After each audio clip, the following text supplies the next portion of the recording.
remember nothing. Yeah. I'm trying to pick who is going to open us in prayer.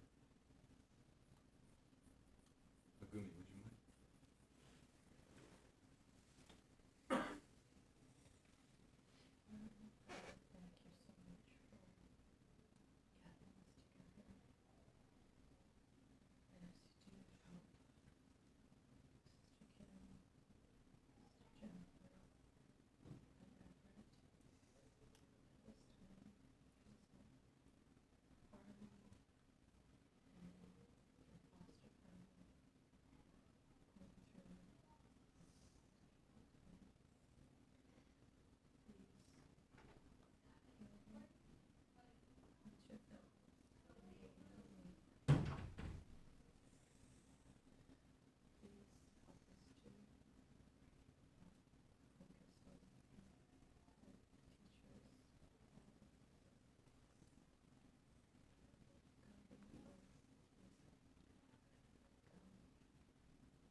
All right, so quick recap.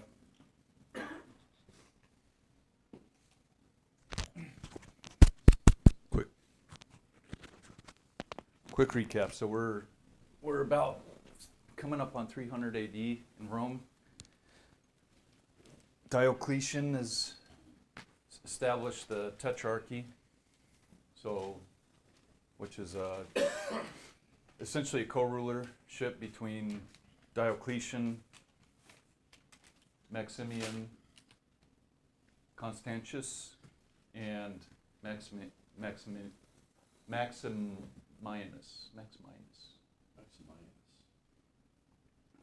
I call him Galerius. We'll call him, actually Galerius, that's his common name, so we'll call him Galerius. So Diocletian is essentially the, kind of the senior emperor over the other three, and he has been successful in unifying Rome, but now he's dealing with the economic issues. Inflation has caught up to Rome, so he institutes policies to try to bring back Rome, the economic success that Rome once had. And so he reaches out to his priests for divinations, and in Rome, they would pull out the entrails of their sacrifices and read the entrails. And this went on for weeks, and the priests kept saying that they weren't receiving any divinations, or the divinations weren't good. And so Galerius convinces Diocletian, already Diocletian has had some misgivings about the Christian movement, but he understands, at this point, Rome, 10% of Rome is essentially, part of the Christian movement. So, in order to keep Rome unified, he's pretty accommodating to the Christians. And Galerius convinces Diocletian that the reason why priests aren't receiving divinations or bad divinations is because of initially the Christians that are working within the palace. And so Diocletian essentially fires them. And if you remember, in an attempt to correct the economy, Diocletian implemented what would be known as serfdom, where the citizens of Rome were forced to remain in their profession through their whole life, and it was generational. So if you're working in the palace as an official or a steward, that was your profession and your kid's profession, and now that you get fired, you're essentially, kind of left out on the street with no profession. Diocletian still reaches out for, divinations on what to do with the economy in Rome. Readings were still coming back bad, so Galerius further convinces Diocletian to start persecuting the Christians, to basically cleanse Rome of the Christian population. So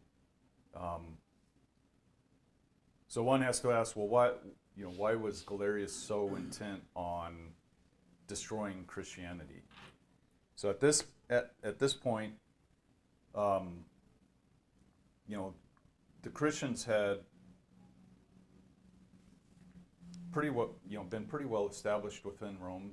They even had a church built in Nicomedia in Turkey that overlooked the palace. So they had a well-established hierarchy at this point.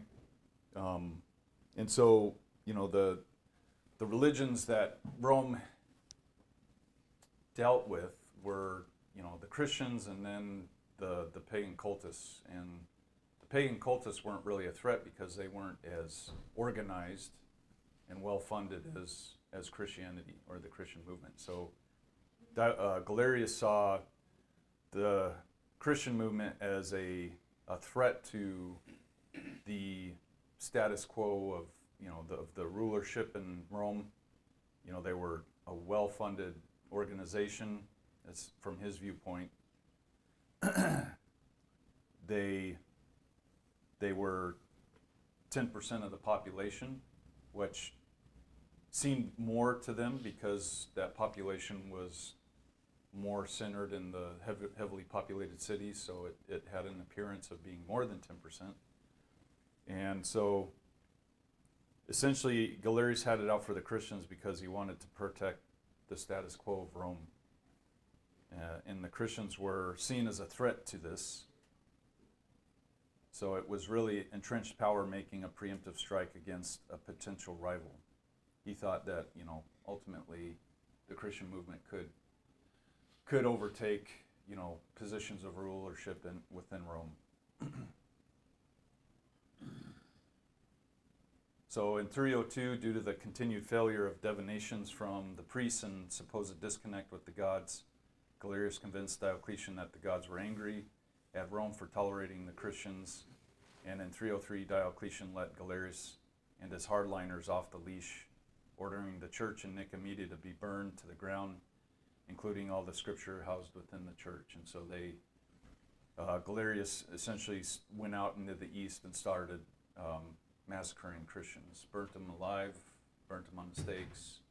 On the flip side, Constantius had, he's Caesar of the western part of the empire. He ignores the decrees to persecute Christians because he sympathizes with them, but he also understands that, in order to keep his region unified, that persecuting them was counterintuitive. So he ignores the orders, and he becomes essentially somewhat of a hero in the West. And in the East, backlash begins to arise because, when you see your neighbor, because there are Christians scattered throughout Rome, and and a lot of, at this point, a lot of them, prior to this, the Christian movement was made up of primarily women, peasants and children, and now the churches were also made up of people in high positions, wealthy people, hence the well-funded. The church was now very well funded. So now you've got kind of the aristocratic class that's seeing other high class folks being basically pulled out of their homes and burnt. So the unity that Rome once had prior to this started to dissolve. and the opinion of Diocletian started to waver.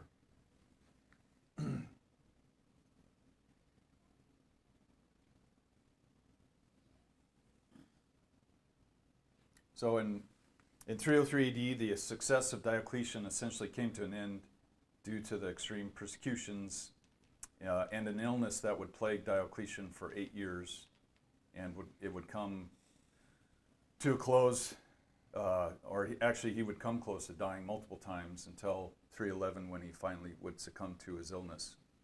In 303 AD, it marks the 20-year anniversary of Diocletian's reign, and so as a celebration of his 20-year anniversary as Caesar, he decides to finally enter Rome.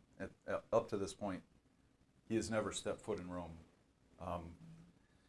And so they organize games, gladiator games. Yeah, so he enters Rome and is received with huge disdain. The people of Rome do not dislike him, partly because of how he's treated or persecuted other Roman citizens, Christians, and because he was basically making Italy null and void within the Roman Empire. And so he enters and is met with a lot of disdain, and he also, he's a very conservative Caesar, and so when he attends the games and walks around in the streets, he sees the essentially the immorality that's occurring within Rome that he had not yet seen. So in disgust, he decides to leave Rome early and heads back to Nicomedia, and that's when he becomes struck with illness.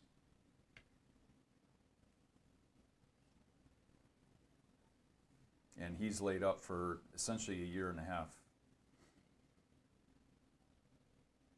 So ultimately, Diocletian decided to retire, and he let Constantius and Galerius take over. He wanted Maximian to retire at the same time to ensure a smooth transition between the older Caesars and the new, but the trick was to get Maximian to agree.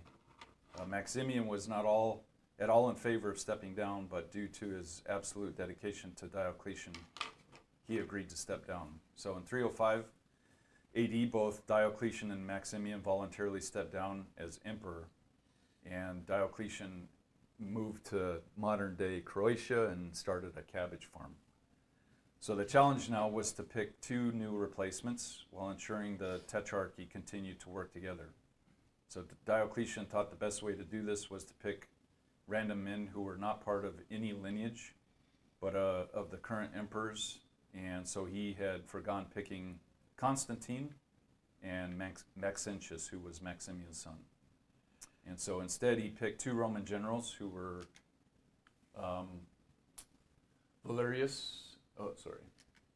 Maximius Daia and Valerius Severus. So unfortunately, Maximius and Galerius's let me back up. So, unfortunately, Maximinus Daia was Galerius's nephew, and he shared in the same motivation of persecuting Christians as Galerius did. So Severus was also a close friend of Galerius. So really, both new emperors were, in a sense, Galerius's men. So we move from kind of a co-rulership to really Galerius becoming the top of the Caesars. So Constantine was upset with Diocletian's decision, not just because, Constantius was upset with the decision, not just because his son was passed over for emperor, but because now the Western Empire would be completely isolated from the rest of Rome, given that, now Galerius basically controlled the 2 emperors in the east. So already Constantius and Galerius did not like each other, Constantius did not agree with Galerius' policies, especially towards the Christians. So now Rome found itself with both Constantius and Maxentius, Maximian's son, upset that they were passed over for the purple. So Maximian, sitting on the sidelines, waiting to come back from retirement and out of the balance, in an out of balance tetrarchy where it would be 3 Caesars in the east against 1 in the west, and Rome would find itself back in a state of prior dissension that existed before Diocletian's reign. And all the while, Diocletian would be forced to watch as all his hard work would be destroyed. So Maximian's son, grew up under his father's influence with the idea that one day the torch would be passed onto him, but after the new tetrarch was named, Maxentius would go into a slow burn of resentment and disdain for the tetrarch because he was passed over. So Constantine, on the other hand, grew up mostly without his father.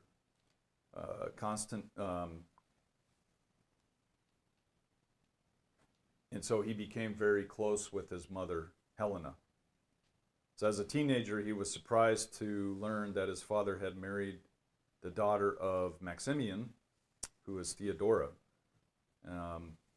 So on the one hand, this meant that his father was now the son-in-law to a Caesar, providing prestige to their household, but on the other hand, any children born to Constantius would be first in line to the throne.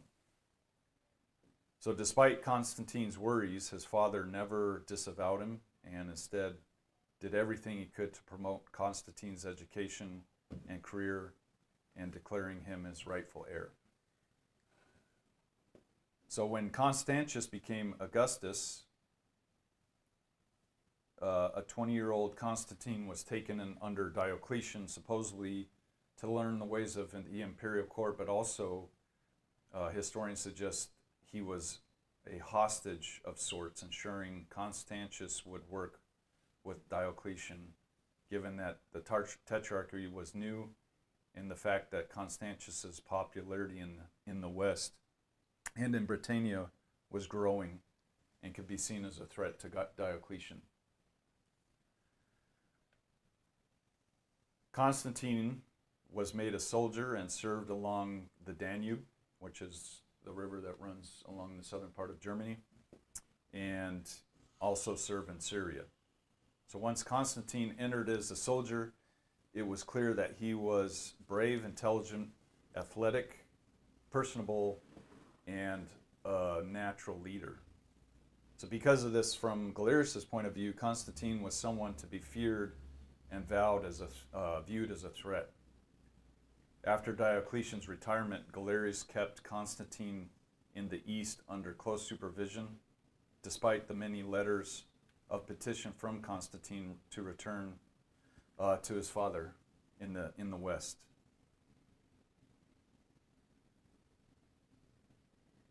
And so one night, Galerius basically got drunk, and Constantine approached him again and pleaded and begged to allow him to return to the west to his father.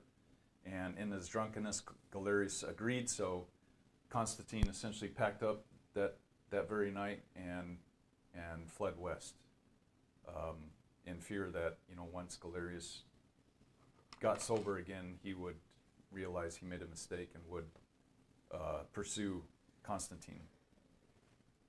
So Constantine goes to the west to serve with his father, now in his 30s, in 305 AD. Him and his father make way for Britannia. They both cross the English Channel and to battle the Picts.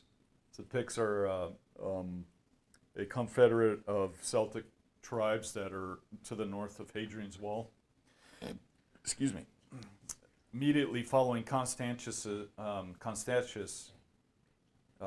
immediately after this, Constantius became sick, very sick, in 306, and he died, leaving a gaping hole in the tetrarchy in the west. So Constantius ultimately lived a relatively noble life. He brought Britain back into Rome. He kept the Germans at bay, went against policies around Christian persecution, and is often viewed as the most popular amongst all the tetrarchs.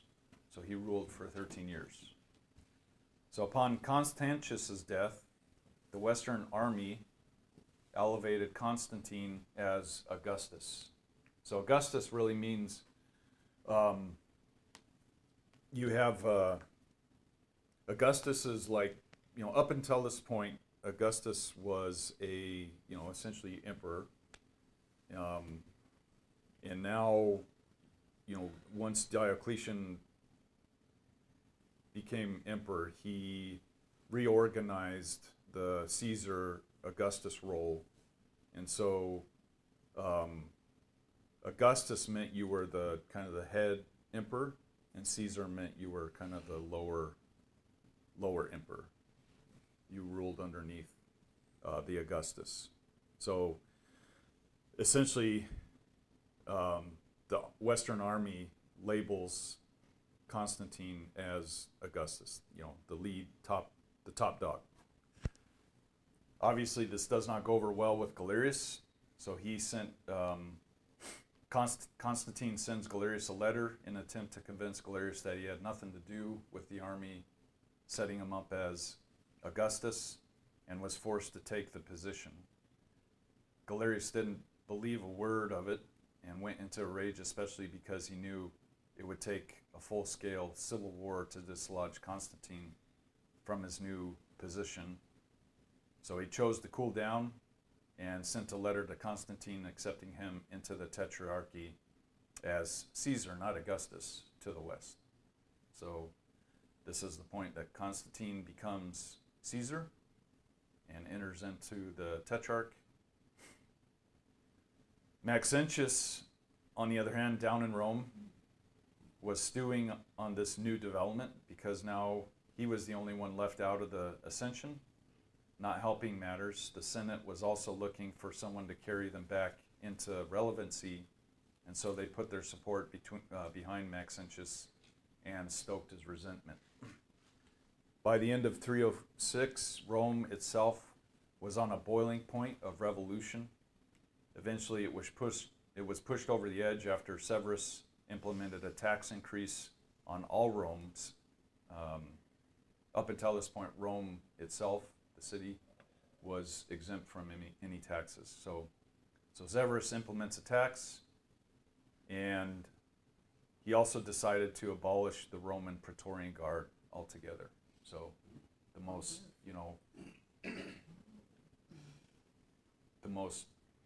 noble and, the Praetorian Guard is essentially, the history of Rome. So he decides to abolish. Obviously, they caused a lot of Rome's problems over the last couple hundred years, but which may have been one of his motivations for doing so. So now you have a whole bunch of unemployed, highly skilled assassins that are pissed off at you. Yep. This'll end well. What could go wrong? Nothing. I don't know what's going to happen next. So this led the officers and the Praetorian Guard to go to Maxentius, asking him to put a stop to Severus. So Maxentius essentially becomes commander of the Praetorian Guard. So Maxentius takes up the offer and quickly can gain support of southern Italy and most of western African provinces. Instead of self-proclaiming himself as Augustus, he waited for Galerius to acknowledge his position, but Galerius refused to recognize him and instead ordered Severus to destroy Maxentius. So in early 307, Severus took his army and marched on Rome, but Maxentius was able to fend him off with ease, especially since most of Severus' army served with Maxentius' father, Maximian, and because now Maxentius' army is made up of veteran Praetorian Guard. And so the army that Severus led deserted him, and they chose to serve Maximian's son. so watching from the sideline, here we have, Maxentius' father. He's like, man, get me in the game. I've been forced in retirement. So he decided he could not contain himself any longer and came to support his son. And learning of this, Severus chose to abandon his attempt on Rome in order to regroup. Immediately, Maximian took an army north against Severus to force him to recognize his son, Maxentius, and further force Galerius to recognize Maxentius as a member of the Tetrarchy. Severus eventually turned himself over to Maximian, recognizing that Maximian had far more support than was thought. And so Maximian was, by this point, had become a different man. Diocletian was no longer there to kind of keep him under reign.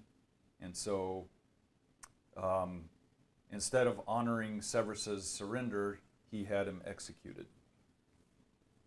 So Severus had reigned for essentially a year and a half.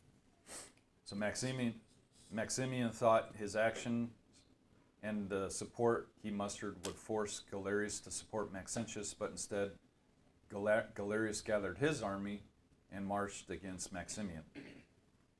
So Maxentius hoped to avoid a war with Galerius, and so he sent word to Constantine hoping to either gain his support and in return force Galerius to the table, or to side with Maxentius and his father in a war against Galerius.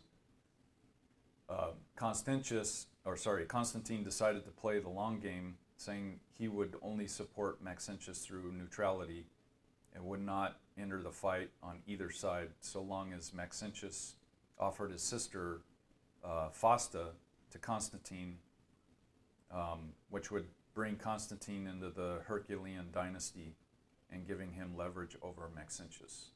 So ultimately Maximian agrees to give his daughter over to Constantine in marriage.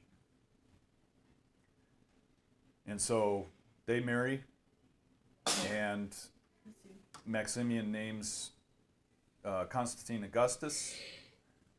And so now it wasn't just his men proclaiming Constantine to be Augustus. Now it was supported by one of the Augustus's, Maximian. So in the middle of 307, Galerius arrived in Italy, but failed to defeat Maxentius and all of Italy. In his defeat, he decided to send an envoy to discuss a resolution, but Maxentius denied his offer, which sent Galerius into a rage. He led his troops off their leash to raise northern Italy to the ground as they left, making Galerius essentially a sworn enemy of Rome and everyone in Italy. In a matter of 2 years, a well-oiled tetrarchy became a dysfunctional, and the Roman Empire was starting to split. Maximian also announced himself as Senior Augustus, senior to both Constantine and Maxentius, but Maxentius refused to succeed his authority over to his father, and so this began a feud. Maximian got up in front of his own troops and denounced his own son and tried to wrestle off the purple cloak from his son, but Maxentius had treated the army well and had done well in distributing wealth, and so he had gained the majority support. So the army did not take kindly to Maximian treating his son this way, and they forced him out of Italy. And so Maximian fled to Nicomedia, where Galerius is, in hopes that Galerius would take him in, and strategically, Galerius granted him asylum, knowing that Maximian would be useful in bringing Diocletian back out of retirement and help reestablish the Tetrarchy.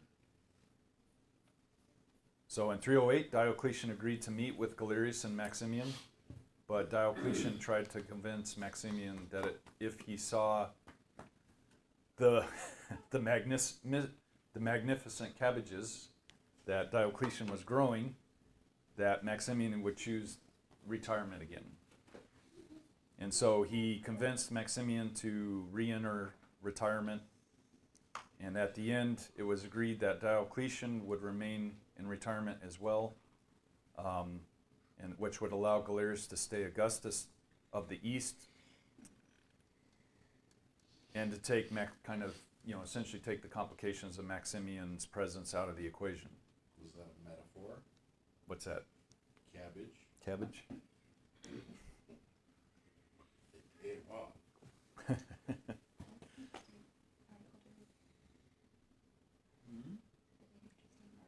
So in this meeting, they decided to demote Constantine back down to Caesar, and Galerius then appointed his close friend Licinius as Augustus over the Western Empire, and Maxentius was labeled an illegal usurper.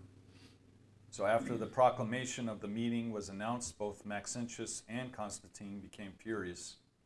And Constantine, because of his demotion, and Maxentius, because he was removed completely from the Tetrarchy and labeled an illegal ruler.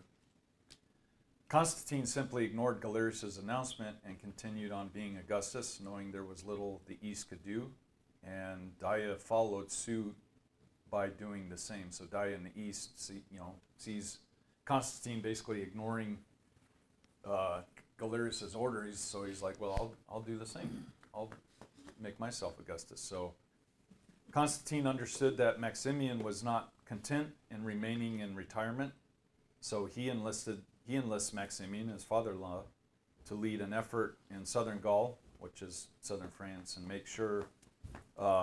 to make sure his son Maxentius stayed in Italy while Constantine focused on the Franks. Instead of supporting Constantine, Maximian decided that he wanted to be senior Augustus again, and so he tried to spread the word that Constantine had died in battle, but no one was convinced from the crazy sayings of this old man at this point. So Maximian was brought before Constantine, who convinced Maximian to essentially commit suicide, and so Maximian hung himself. So we'll stop there. We'll enter one of the most significant battles in Rome's history between Constantine and Licinius and Maxentius. So this is, kind of the goal of this is to show you the rise of, probably one of the most influential persons on, the Christian movement, Constantine, and the church. So, any comments or questions? Justin? I noticed that you kept talking about assassins. And I just can't help but think about, the video game Assassin's Creed, and how it's so similar to Assassin's Creed and the Roman Empire and its history. It's just so fascinating. Actually, Assassin's Creed, I think, was based on the Jewish assassins, the Sicarii. No. Yeah. It was Yep. based on, it was started from the Middle East, and Yeah. it's been, Jewish is Middle East. what? Jewish is Middle East. What? Jewish is Middle East. Yes, it was that too.